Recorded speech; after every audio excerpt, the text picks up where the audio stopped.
Hello everyone, welcome you arts academy triple A. My name is Ankur Verma. आज की class में हम जो अपना चैप्टर स्टार्ट कर रखा है वो है द एंड ऑफ बाइपोलैरिटी। इसके साथ साथ हमने जो फर्स्ट टॉपिक इसका लिया है, जो फर्स्ट टॉपिक है वो है what was the Soviet system, कि सोवियत सिस्टम क्या है। और इसके ऊपर हमने स्टार्टिंग में बात कर रखी है सोवियत सिस्टम की स्टार्टिंग कैसे हुई, और इसके साथ साथ हमने सेकेंड वर्ल्ड के बारे में भी डिस्कस किया है। बट आज की क्लास में हम जो टॉपिक स्टार्ट कर रहे हैं, इसका सब टॉपिक है वो है कैरेक्टरिस्टिक्स ऑफ सोवियत सिस्टम। कि जो सोवियत सिस्टम था, दैट मीन्स जो यूएसएसआर के अंदर जो सिस्टम था वो कैसा था, उसकी क्या क्या कैरेक्टरिस्टिक्स थे या फिर उसके क्या क्या फीचर्स थे, उसके क्या क्या मेरिट्स थे, इसके ऊपर आज की क्लास में हम डिस्कस करेंगे। तो सबसे फर्स्ट इसमें निकल के आता है पॉइंट, क्या कहता है सबसे फर्स्ट पॉइंट इसमें कहता है Soviet union became a great power after the second world war। अब इसमें कहता है जैसे ही सेकेंड वर्ल्ड वॉर खत्म हुई थी, तो सेकेंड वर्ल्ड वॉर के खत्म होने के बाद दैट मीन्स कि जो सोवियत यूनियन था, सोवियत यूनियन की बात करें तो इसको हम सिंपल यूएसएसआर कह सकते हैं। तो सोवियत यूनियन जो था वो क्या हुआ, एक ग्रेट पावर या फिर हम एक कह सकते हैं पावरफुल कंट्री बन के सामने आया। और वो भी कब सामने आया, वो आया था भाई सेकेंड वर्ल्ड वॉर के बाद। सेकेंड वर्ल्ड वॉर कब से कब तक चली, 1939 से लेकर 1945 तक। तो इसका सिंपल कहने का मतलब ये है कि जैसे ही सेकेंड वर्ल्ड वॉर खत्म हुई थी, उसके खत्म होने के बाद जो यूएसएसआर था वो एक पावर बन के सामने आया, वो भी कहाँ पे, वर्ल्ड लेवल पे। इसके ऊपर बात करते हैं। तो सबसे फर्स्ट पॉइंट आपको समझ में आया होगा। इसमें कहता है सबसे फर्स्ट पॉइंट में कि जो यूएसएसआर था, ये आप देख सकते हैं, ये है यूएसएसआर। यूएसएसआर क्या बना, एक ग्रेट पावर बन गया। ग्रेट पावर वो बना कब था, आफ्टर सेकेंड वर्ल्ड वॉर। तो जब जैसे ही सेकेंड वर्ल्ड वॉर खत्म हुई, तो सेकेंड वर्ल्ड वॉर के खत्म होने के बाद जो यूएसएसआर था वो क्या बना, एक पावर बन के सामने आया। और वो भी किस लेवल पे, वर्ल्ड लेवल पे। ये हमने बात की। तो सबसे फर्स्ट पॉइंट हमारा क्लियर होता है। सबसे फर्स्ट पॉइंट में यही था कि जो सोवियत यूनियन था वो क्या बना, एक ग्रेट पावर बना। वो भी कब बना, after the second world war, second world war के बाद। सेकेंड पॉइंट की तरफ आते हैं।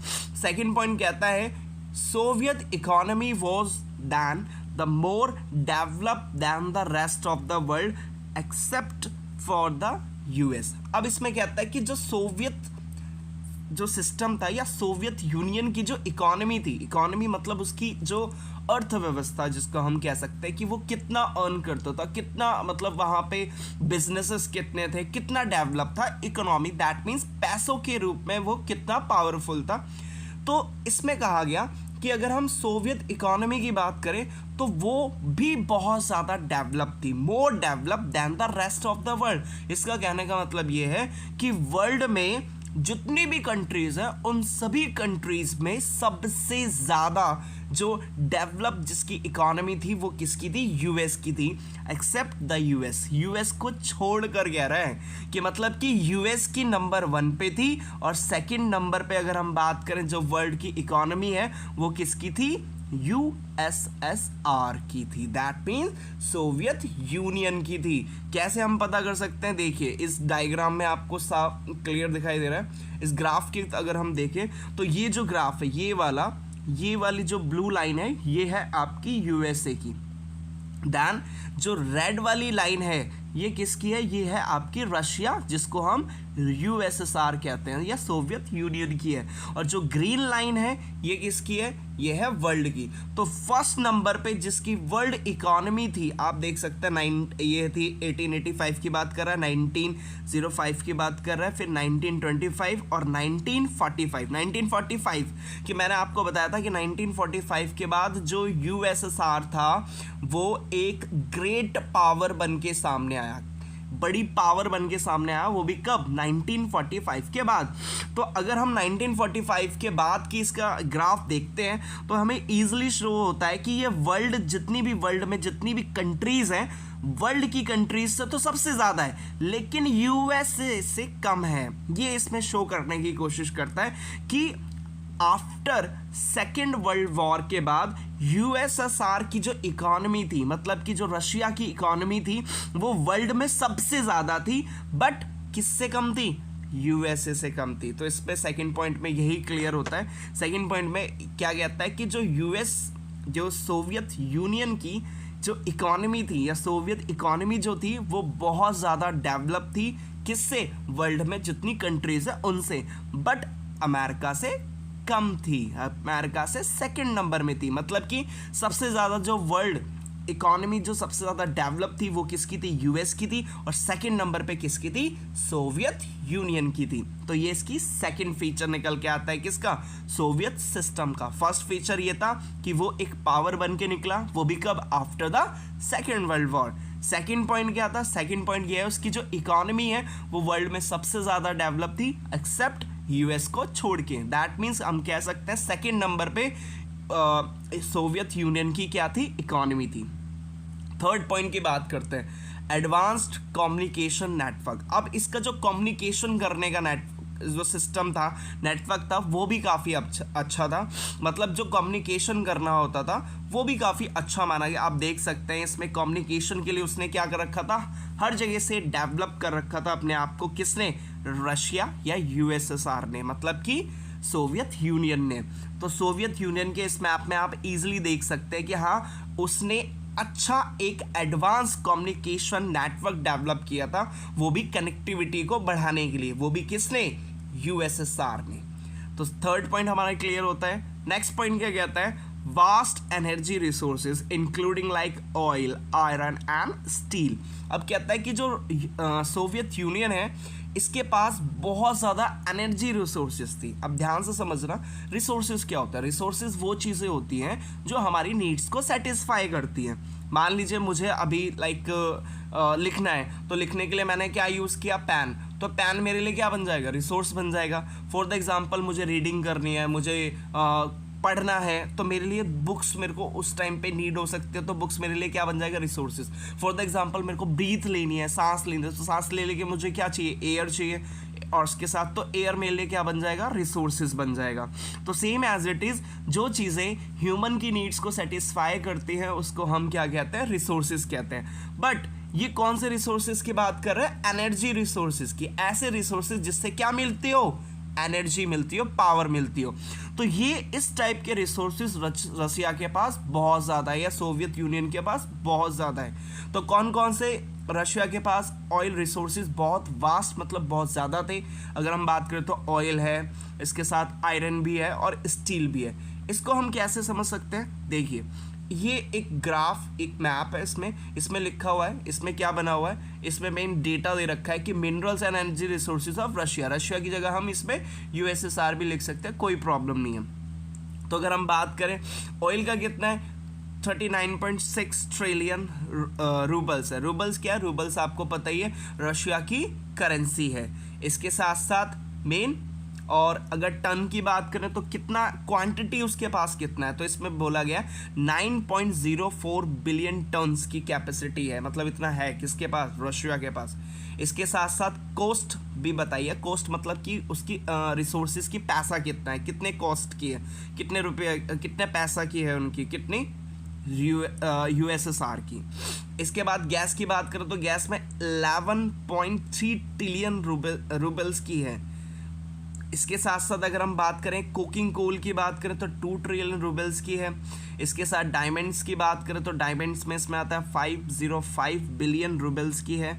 और इसके साथ साथ मेन अगर हम गोल्ड की बात करें तो गोल्ड कितना है? 480 बिलियन रूबल्स की है। और इसके साथ आयरन ओर कितने का है? मेन आयरन ओर है 808 रूबल्स का है।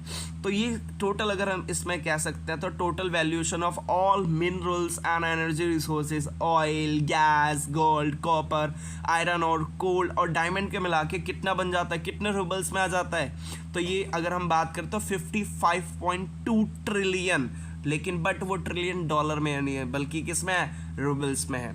तो ये बात की गई किसकी? रशिया के रिसोर्सेज की। तो मतलब कि इससे हमें पता चल रहा है कि रशिया के पास भंडार है, किस चीज़ का? ऑयल का, गैस का, कोल का, आयरन ओर का, गोल्ड का, डायमंड का, जिससे उसको वो क्या बनाती है, एक रिच कंट्री बन के सामने निकल के आती है। कौन? रशिया। तो इसी में नेक्स्ट पॉइंट, यही पॉइंट क्या कहलाता है, यही पॉइंट ये कहता है कि वास्ट, इससे हमें क्या बोलता है, उसके पास कम है, बिल्कुल भी नहीं है भाई, बहुत ज़्यादा एनर्जी रिसोर्सेज है, वो भी किससे, रशिया के पास। और इसी से उसको बेच कर रशिया बहुत ज़्यादा क्या करता है, प्रॉफिट अर्न करता है।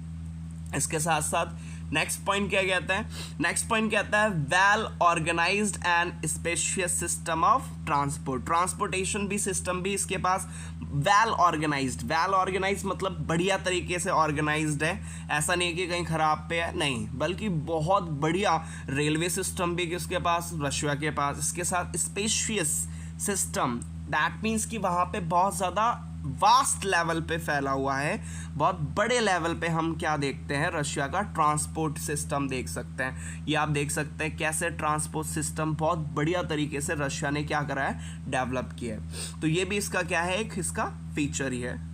इसके साथ साथ नेक्स्ट पॉइंट क्या आता है, नेक्स्ट पॉइंट कहता है domestic consumer industry that produce everything from pens to car. अब क्या था, डोमेस्टिक कंज्यूमर इंडस्ट्रीज। डोमेस्टिक मतलब होती है, इसको कह सकते हैं ऐसी इंडस्ट्रीज जो कहाँ पे लगी हो, रशिया के अंदर। मतलब कि डोमेस्टिक मतलब होता है, एक डोमेस्टिक होता है, एक इंटरनेशनल होता है। तो डोमेस्टिक मतलब होता है कंट्री के अंदर की बात कर रहे हैं, और अगर हम बात करें इंटरनेशनल मतलब एक कंट्री के बाहर की बात हो रही है। तो डोमेस्टिक इंडस्ट्री वो इंडस्ट्री जो कंट्री के अंदर लगी हो, और इंटरनेशनल इंडस्ट्रीज वो इंडस्ट्री जो कंट्री के बाहर हो, तो मतलब बहुत ज़्यादा कंट्रीज में हो। तो सेम एज इट इज़ कहता है डोमेस्टिक इंडस्ट्रीज की बात कर रहे हैं। तो मतलब कि जो रशिया के अंदर की जो इंडस्ट्रीज हैं, और वो भी कौन सी इंडस्ट्रीज की बात कर रहा है, कंज्यूमर इंडस्ट्रीज। कंज्यूमर इंडस्ट्री वो इंडस्ट्रीज होती है जो कंज्यूम करने वाली चीज़ों को बनाती है। फॉर द एग्जांपल लाइक ऐसी इंडस्ट्रीज जो कंज्यूमर्स के लिए चीज़ें बनाती हूँ, जिसको कंज्यूमर क्या कर सके, कंज्यूम कर सके। फॉर द एग्जाम्पल अगर हम बात करें जैसे कि टाटा कंज्यूमर प्रोडक्ट्स क्या करता है, तो टाटा जो कंज्यूमर प्रोडक्ट्स है वो सॉल्ट बनाता है। तो सॉल्ट क्या करता है, सॉल्ट लोग कंज्यूम करते हैं। For the examples like other अगर हम बात करें तो टाटा कंज्यूमर प्रोडक्ट्स एक कंपनी है जो वो क्या बनाती है, टाटा टी गोल्ड बनाती है, तो उसको लोग क्या करते हैं, कंज्यूम करते हैं। अगर जैसे बात करें हिंदुस्तान यूनिलीवर, वो बनाता लाइफ वो बनाता, तो हम उसको क्या करते हैं, कंज्यूम करते हैं। इसके साथ पीएनजी, कई सारी कंपनीज हैं जो कंज्यूमर्स के लिए चीज़ें बनाती है और उसको कंज्यूम करती है, तो वो कौन सी इंडस्ट्री कहलाती है, कंज्यूमर इंडस्ट्रीज कहलाती हैं, जो कंज्यूमर के लिए गुड्स बनाती हैं, चीज़ें बनाती हैं। फॉर द एग्जाम्पल्स मैंने आपको बता दिए, जैसे फॉर द एग्जाम्पल जैसे टाटा कंज्यूमर प्रोडक्ट्स हो गया, और इसके साथ साथ हिंदुस्तान यूनिलीवर हो गया, आईटीसी हो गया, तो जैसे और नेस्ले हो गया, मैगी बनाता है, तो वो कंज्यूमर्स के लिए चीज़ें बनाता है। तो ऐसी इंडस्ट्रीज जो रशिया के अंदर ही है, और वो क्या बना रही है, रशिया के लोगों के लिए चीज़ बना रही है, मतलब उनके लिए कंज्यूमर्स अपने रशिया के लोगों के लिए चीज़ें बना रही है। दैट मीन्स जो लोग उनको क्या कर सकते हैं, कंज्यूम कर सकते हैं, उसको यूज़ कर सकते हैं। तो यहाँ की जो इंडस्ट्रीज थी, किसकी इंडस्ट्रीज थी, रशिया के अंदर की जो डोमेस्टिक इंडस्ट्रीज थी, और वो भी डोमेस्टिक इंडस्ट्रीज कौन सी, कंज्यूम करने वाली, जिसको लोग वहाँ के यूज़ कर सकें, वो बहुत ही ज़्यादा अच्छी थी। दैट मीन्स कैसे थी, क्योंकि रशिया अपने यहाँ पे सारी चीज़ें प्रोड्यूस करता था, पिन से लेकर कार तक। मतलब कि पिन आप देख सकते हैं, ऑल पिन्स हो गई, और पिन से लेकर कार तक की जितनी भी चीज़ें होती थी, कार में उसके व्हीकल्स में टायर्स या फिर मेन उसके गेट्स, एवरीथिंग, पिन से लेकर कार तक के बीच के अंदर जितनी भी चीज़ें होती थी, वो सारी की सारी कहाँ पे, रशिया के अंदर ही प्रोड्यूस होती थी। बताओ कितनी बढ़िया बात है। और इसके साथ साथ लोग उसको क्या करते थे, कंज्यूम करते थे, दैट मीन्स उसको इस्तेमाल करते थे। तो ये भी एक बढ़िया फीचर है, सबसे बेस्ट फीचर कह सकते हैं इसको। अगला क्या आता है, Soviet state ensure a minimum standard of living for all citizens. अब इन्होंने क्या कर रखा था, अब इन्होंने जो सोवियत स्टेट था, इन्होंने अपने सिटीजन्स के लिए, सिटीजन्स कौन होते हैं, सिटीजन्स वो लोग होते हैं जो एक देश के अंदर काफ़ी लंबे समय से रह रहे होते हैं। तो सोवियत स्टेट या फिर सोवियत यूनियन ने क्या किया, अपने लोगों की लाइफ को बहुत अच्छा बनाने के लिए एक मिनिमम स्टैंडर्ड सेट कर दिया। उनको बता दिया, जैसे फॉर द एग्जाम्पल कि अगर हम बात करें तो मान लो एक गिलास मिल्क है, तो उन्होंने कह दिया कि भाई जब एक गिलास दूध अगर एक पर्सन को मिल रहा है तो अब जितने भी रहने वाले लोग हैं कंट्री के अंदर उन सभी लोगों को एक गिलास 1 गिलास क्या मिलेगा, मिल्क ज़रूर मिलेगा। For the example same as it is इन्होंने क्या किया, सबसे पहले जो हेल्थ है, हेल्थ सभी सिटीजन्स के लिए कर दी कि हाँ आपको हेल्थ फैसिलिटी देंगे। दूसरी एजुकेशन उनको देंगे, उनके बच्चों को देंगे। चाइल्ड केयर, बच्चे की कैसी केयर करनी है, उसको कौन कौन से न्यूट्रिशन, कौन कौन सी फैसिलिटीज़ चाइल्ड केयर के लिए वो उन्होंने देनी शुरू कर दी। और वेलफेयर स्कीम्स मतलब ऐसी योजनाएं प्लानिंग्स करनी शुरू कर दी जिससे वो क्या कर सके, लोगों की भलाई कर सके। तो इस तरह की वेलफेयर स्कीम्स चलानी शुरू कर दी, वो भी किसने, गवर्नमेंट ने। तो गवर्नमेंट ने क्या किया, कई सारी चीज़ों में बेसिक नेसेसिटीज़ होती है, जो बेसिक नेसेसिटीज़ कौन कौन सी, लाइक जो एक ह्यूमन को जिंदा रहने के लिए चाहिए। तो बेसिक नेसेसिटीज़ में अगर आ जाता है तो सबसे फर्स्ट आ जाता है like job, second thing is food, next thing is like clothes, next thing is shelter या होम। तो ये तो बेसिक नेसेसिटीज़ हो गई। इसके अलावा और कौन कौन सी, जैसे कि हेल्थ, एजुकेशन, चाइल्ड केयर। तो इस तरह की फैसिलिटीज़ देनी शुरू कर दी और एक मिनिमम स्टैंडर्ड तय कर दिया, मतलब कि हर एक लोगों के लिए। ऐसा नहीं कि किसी को मिल रहा है किसी को नहीं मिल रहा है, ऐसा कुछ नहीं, सभी को ये चीज़ें फैसिलिटीज़ दी। तो इसलिए क्या किया उन्होंने, एक मिनिमम स्टैंडर्ड कर दिया कि इससे ये चीज़ें तो मिलनी है, इससे नीचे तो कुछ नहीं होगा। ये और किसको मिलेगी, सभी सिटीजन्स को मिलेंगी। इसके साथ साथ नेक्स्ट पॉइंट इसमें यही कहता है, the government subsidised basic necessities including health, education, child care, other welfare schemes. अब क्या किया गवर्नमेंट्स ने, क्या किया, अपने लोगों के लिए ये बेसिक नेसेसिटीज़ देना शुरू कर दिया। हेल्थ हो गई, education, child care, welfare schemes, ये सारी देने शुरू कर दी। और लास्ट में कह सकते हैं मोस्ट इंपॉर्टेंट पॉइंट ये भी है, देयर वॉज नो अनएम्प्लॉयमेंट, कि वहाँ पे कोई भी किसी भी तरह की अनएम्प्लॉयमेंट नहीं थी। अनएम्प्लॉयमेंट मतलब होता है बेरोजगारी। अब अनएम्प्लॉयमेंट क्या होती है, ध्यान से समझना। अनएम्प्लॉयमेंट मतलब होती है बेटा कि जब मान लीजिए सपोज करते ये एक पर्सन है और इसकी एज 18+ है, अब इसे चाहिए वर्क, कि ये चाहता है, इसकी विलिंग है इस पर्सन की कि भाई मुझे चाहिए वर्क, बट बेचारे को क्या नहीं मिल रहा, काम करने के लिए नहीं मिल रहा। अब क्या हुआ, तो इस सिचुएशन को क्या कहा जाएगा, अनएम्प्लॉयमेंट कहा जाएगा। मान लीजिए कोई भी पर्सन है 18+ है या 17+ है, 18+, उसको काम करना है, कि उसको अर्निंग करना है, पैसा कमाना बहुत ज़्यादा, बट इसको बेचारे को पैसे मतलब कमाने के लिए नहीं मिल रहे, पैसे नहीं मिल रहे, मतलब जॉब से नहीं मिल रही इसको, तो ये क्या करेगा, इसको वर्क नहीं मिल रहा। तो दैट मीन्स ये चीज़, ये सिचुएशन क्या कहलाती है, अनएम्प्लॉयमेंट कहलाती है। और रशिया के अंदर या फिर उस टाइम पे सोवियत सिस्टम के अंदर बिल्कुल भी अनएम्प्लॉयमेंट नहीं थी। There was no employment, no unemployment. तो ये एक फीचर निकल के आता है, सबसे बढ़िया फीचर, मतलब वहाँ पे सभी लोगों को काम मिलता था। ऐसा नहीं था कि किसी एक को भी छोड़ दिया, नहीं, सभी जितने भी लोग थे, जितनी भी पॉपुलेशन थी, उन सभी के लिए गवर्नमेंट ने फैक्ट्रीज लगाई, सिस्टम्स, कई सारी फैसिलिटीज़ देना शुरू कर दिया। तो these are the characteristics of the Soviet systems. और इसके साथ साथ and these are the features of the Soviet system, and we also say these are the main merits of the Soviet system. Soviet system के merits भी हैं, characteristics भी हैं और features भी हैं। इसके साथ साथ अगर हम बात करें वहाँ के लोगों की, तो आप देख सकते हैं लोगों के लिए क्या कर दिया, वहाँ पे एक बेसिक स्टैंडर्ड इन्होंने क्या कर दिया, रख दिया था, वो भी किसके लिए, अपने लोगों के लिए। तो एक बार फिर से इसको रिकॉल कर लेते हैं होपफुली। सबसे फर्स्ट पॉइंट क्या कहता है, सबसे फर्स्ट पॉइंट इसमें कहता है कि भाई यूएसएसआर मतलब जो सोवियत यूनियन था, वो सेकेंड वर्ल्ड वॉर के बाद क्या बना, एक पावर बन के सामने आया। दैन सोवियत जो इकोनॉमी थी वो वर्ल्ड में सबसे ऊपर थी, बट यूएस से नीचे थी। कम्युनिकेशन नेटवर्क बहुत ज़्यादा एडवांस था, बहुत ज़्यादा एनर्जी रिसोर्सेज थे, जैसे कि ऑयल, आयरन, स्टील। इसके साथ साथ अगर हम बात करें, इसमें जो ट्रांसपोर्टेशन सिस्टम था वो भी काफ़ी अच्छा था और काफ़ी बड़ा भी था, ऑर्गेनाइज भी था, मतलब कि बिल्कुल सिस्टमैटिक वे से चल रहा था। इसके साथ साथ यहाँ की जो डोमेस्टिक कंज्यूमर इंडस्ट्रीज थी, मतलब इंडस्ट्री जो थी, जो लोगों की ज़रूरतों के लिए चीज़ें बनाती थी, कंज्यूम करने के लिए लोगों की जो चीज़ें बनाती थी, तो वो कंज्यूमर जो इंडस्ट्रीज़ थी वो बहुत ज़्यादा अच्छी थी। वो सभी चीज़ें प्रोड्यूस करती थी, पिन से लेकर कार्ड तक। जो उसके बीच में जो भी चीज़ें लगती है। इसके साथ अगला क्या आता है, सोवियत स्टेट ने क्या कर रखा था, जो वहाँ की जो गवर्नमेंट थी उन्होंने लोगों के लिए मिनिमम स्टैंडर्ड सेट कर रखा था, और इसके साथ साथ उन्होंने बेसिक नेसेसिटीज़ के लिए कई सारी फैसिलिटीज़ उनको प्रोवाइड कर रखी थी, जैसे हेल्थ, एजुकेशन, चाइल्ड केयर और वेलफेयर स्कीम्स भी। वेलफेयर स्कीम्स वही स्कीम्स जो लोगों की भलाई के लिए की जाती हैं। जैसे इंडिया की बात करें तो इंडिया में मिड डे मील भी है, फ्री एजुकेशन, तो these are the welfare schemes. And the most important, there was no unemployment, कि वहाँ पे कोई भी अनएम्प्लॉयमेंट नहीं थी।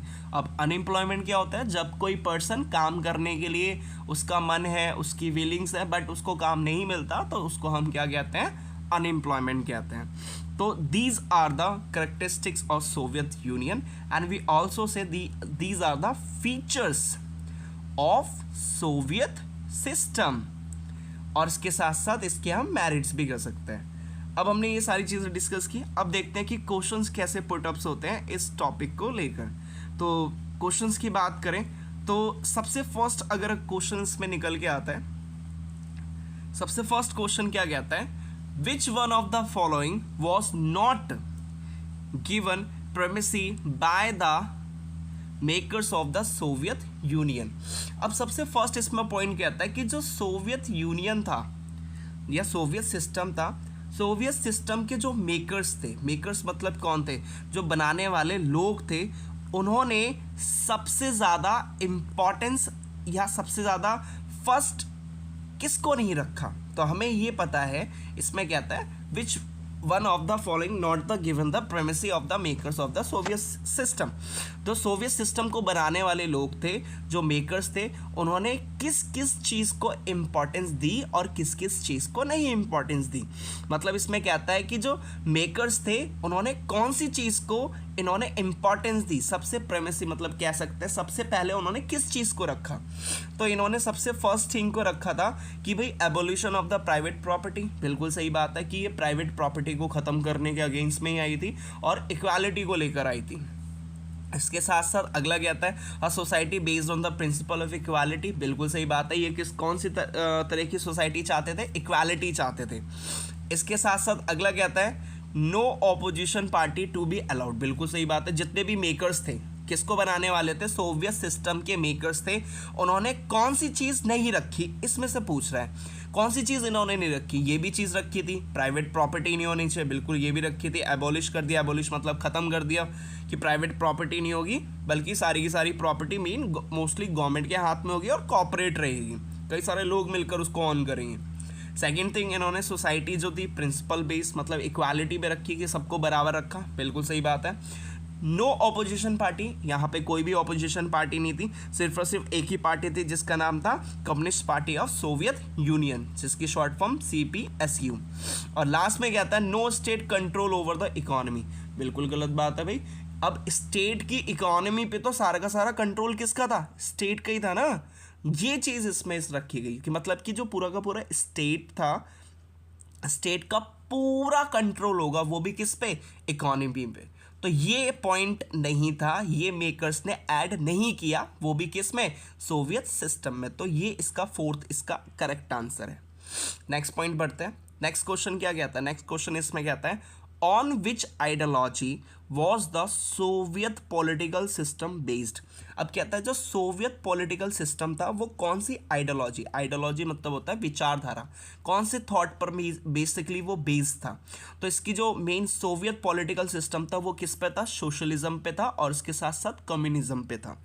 सोशलिज्म मतलब सोसाइटी में वो क्या चाहते थे, इक्वालिटी चाहते थे। तो इस तरह की पॉलिटिकल आइडियोलॉजी थी, वो भी किसकी, सोवियत यूनियन की। और अगर हम यूएस की बात करें तो यूएस की क्या थी, कैपिटलिज्म और इसके साथ साथ डेमोक्रेसी। तो ये किसकी थी, यूएस की आइडियोलॉजी थी। अगर सोवियत की बात करें, सोवियत यूनियन की आइडियोलॉजी की बात करें तो उसकी आइडियोलॉजी क्या है, सोशलिज्म एंड कम्युनिज्म। आगे बढ़ते हैं। थर्ड पॉइंट क्या कहता है, third point, mention any two characteristics of Soviet economy during the cold war days. तो इसमें क्या था, सोवियत इकोनॉमी की कैरेक्टरिस्टिक्स पूछ रहा है, सिंपल वही जो अभी हमने डिस्कस किया। तो इसकी सबसे फर्स्ट यही थी कि यहाँ पे एडवांस कम्युनिकेशन सिस्टम था, बिल्कुल सही बात है। इसके साथ साथ आप इसमें सेकंड पॉइंट ये भी लिख सकते हैं, वास्ट एनर्जी रिसोर्सेज, बहुत ज़्यादा एनर्जी रिसोर्सेज भी थे, ऑयल, आयरन एंड स्टील। इसके साथ साथ नेक्स्ट पॉइंट क्या कहता है, it had a domestic consumer industry. Domestic consumer industries भी बहुत ज़्यादा अच्छी थी। क्यों? क्योंकि यहाँ पे पेन से लेकर कार तक बहुत ज़्यादा मतलब सारी चीज़ें बनती थी। थर्ड आप ये भी लिख सकते हो, देयर वॉज नो अनएम्प्लॉयमेंट, कोई अनएम्प्लॉयमेंट नहीं थी। और इसके साथ गवर्नमेंट ने क्या कर रखा था, मिनिमम स्टैंडर्ड लोगों का लिविंग का सेट कर रखा था कि इतनी बेसिक चीज़ें सभी को मिलेंगी। अब नेक्स्ट इसमें क्वेश्चन देखते हैं। नेक्स्ट क्वेश्चन इसमें क्या कहता है, नेक्स्ट क्वेश्चन सिंपल वही है, कहता है state any 2 features of the Soviet system. Soviet system के 2 फीचर्स बताओ। मैंने आपको बताया था कि कैरेक्टरिस्टिक्स भी पूछ सकता है, बात वही है, फीचर्स भी पूछ सकता है कि, लेकिन आपको इसमें क्या मिलेगा, सोवियत इकोनॉमी भी मिल सकता है, सोवियत सिस्टम भी मिल सकता है, सोवियत पॉलिटिकल सिस्टम भी मिल सकता है। सेकेंड पॉइंट क्या कहता है, देयर वॉज 2 इंपॉर्टेंट फीचर्स बताओ सोवियत सिस्टम के। इसके साथ कैरेक्टरिस्टिक्स बताओ, वो भी किसके, सोवियत सिस्टम के। एंड लास्ट में इसमें पॉइंट में कहता है, लास्ट पॉइंट में कहता है mention any 2 characteristics of Soviet political system, कि सोवियत के पॉलिटिकल सिस्टम के बारे में बताओ। तो उसके कैरेक्टरिस्टिक्स बतानी है, लेकिन वो किस वे में बतानी है, पॉलिटिकली वे में बतानी है। तो इसमें पॉलिटिकली वे की अगर हम बात करें तो इसमें क्या था, Soviet system was based on the, Soviet system में क्या था, वेलफेयर था। और इसके साथ साथ welfare where the state was engaged in mass production to meet the needs of the people.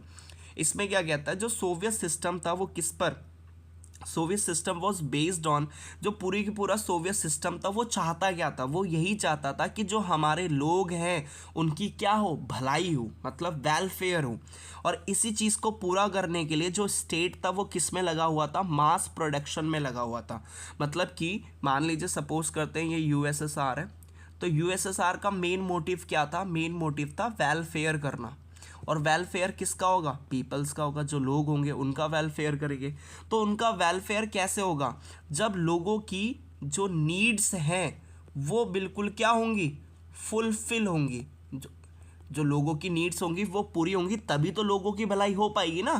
तो इसी चीज़ को पूरा करने के लिए यूएसएसआर क्या करता था, मास प्रोडक्शन करता था।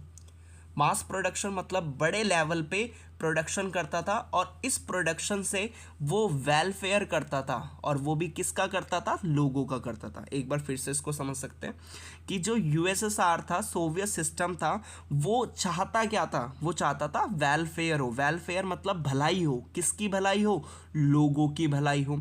अब लोगों की भलाई कब होगी, जब लोगों की जो नीड्स होगी, उनकी जो ज़रूरतें होंगी वो पूरी होंगी, तभी तो हम कहेंगे हाँ लोगों की भलाई हो रही। For the example like India की बात करें तो इंडिया की अगर हमें लोगों की भलाई करनी है, लोगों को उनको अप करना है, तो उनकी नीड्स को तो पूरा करना पड़ेगा ना। तो नीड्स कब पूरी होंगी, जब गवर्नमेंट हमारी नीड्स के लिए काम, जैसे हमारी नीड्स क्या है, हमारी नीड्स है जैसे एम्प्लॉयमेंट बनना, और इसके साथ हमारी सड़कें अच्छी बनना, तो गवर्नमेंट क्या करेगी, इन पे पैसा लगाएगी। तो same as it is USSR भी क्या करता था, यूएसएसआर जो सोवियत सिस्टम था वो वेलफेयर करता था। और वेलफेयर कैसे करता था, वो करता था स्टेट क्या करता था, स्टेट पूरा का पूरा इंगेज था, किस पे लगा हुआ था, मास प्रोडक्शन में लगा हुआ था। मास प्रोडक्शन मतलब बड़े लेवल पे वो चीज़ों को प्रोड्यूस करता था, और ताकि वो क्या कर सके, अपने लोगों की नीड्स को क्या करे, फुलफिल कर सके। तो ये भी एक किसका फीचर है, वो भी किसका, मेन आप सोवियत पॉलिटिकल सिस्टम का फीचर या कैरेक्टरिस्टिक्स है। इसके साथ अगला कहता है the communist party of the Soviet Union, जिसकी शॉर्ट फॉर्म क्या है, CPSU, control the government and dominate the political decision making. अब इसमें आपको पता ही था कि सिर्फ यूएसएसआर के अंदर सिर्फ एक ही पॉलिटिकल पार्टी थी, CPSU, और बाकी और पॉलिटिकल पार्टीज को तो बैन कर रखा था। तो सेम एज इट इज जो CPSU जो communist party of Soviet union थी, उसका पूरा का पूरा मतलब कि गवर्नमेंट किसकी थी, उसी की थी भाई। तो उसका पूरा का पूरा यूएसएसआर पे कंट्रोल था, और जितने भी पॉलिटिकल डिसीजन थे वो भी सारे के सारे कौन लेती थी, CPSU लेती थी।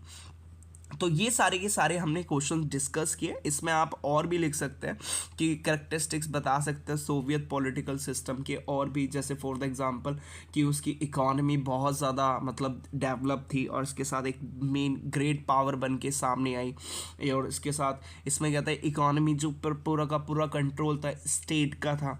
तो ये सारी चीज़ें हम इसमें लिख सकते हैं। तो ये क्वेश्चन सारे पुटअप्स किए गए। फर्स्ट क्वेश्चन जो पुटअप हुआ है वो मेन 2016 में हुआ है, और सेकंड क्वेश्चन 2008 में हुआ है, थर्ड 2012 में, और ये फोर्थ जो क्वेश्चन है ये भी अलग अलग टाइम पे अलग अलग बार में पूछा गया, 2014, 13, 8 एंड 2008 में, 8 और 12 में भी यहाँ पे ये अगेन आस्क हुआ है।